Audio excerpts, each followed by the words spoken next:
Désormais sur scène dans le spectacle J'ai dit oui, Éric Dupond-Moretti a évoqué sa relation amoureuse avec Isabelle Boulet.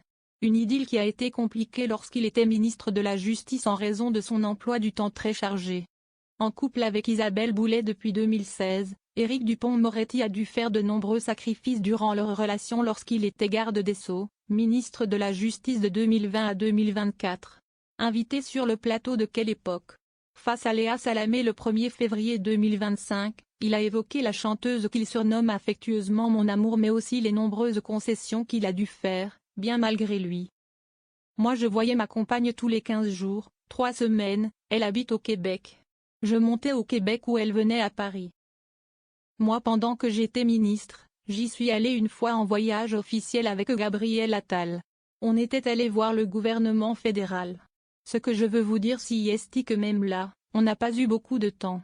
Quand j'ai demandé à Isabelle, où en était notre situation, elle m'a dit, bah évidemment je respecte ton choix, mais elle craignait déjà, elle avait compris, que ce serait un grand chambardement dans notre vie, a-t-il confié.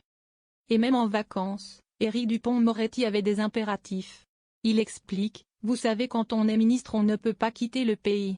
Et en vacances aussi il faut que vous soyez à 250 km de Paris. Enfin à 2 heures max de Paris. Mais si est elle qui a fait l'effort de venir. Isabelle Boulet accompagne Éric Dupond-Moretti sur scène. Pour autant, le couple semble plus soudé que jamais et file toujours le parfait amour depuis presque 10 ans. Si Éric Dupond-Moretti est désormais sur scène avec J'ai dit oui au théâtre de Marigny, Isabelle Boulet a souhaité participer à son spectacle. Ainsi, la chanteuse et maman de Marcus a offert un beau cadeau à son compagnon en posant sa voix sur la merveilleuse chanson de Serge Reggiani Ma liberté, a-t-il expliqué. Un petit cadeau qu'on entend à la fin de ce spectacle, précise l'ancien homme politique, très touché par la délicate attention de son amoureuse.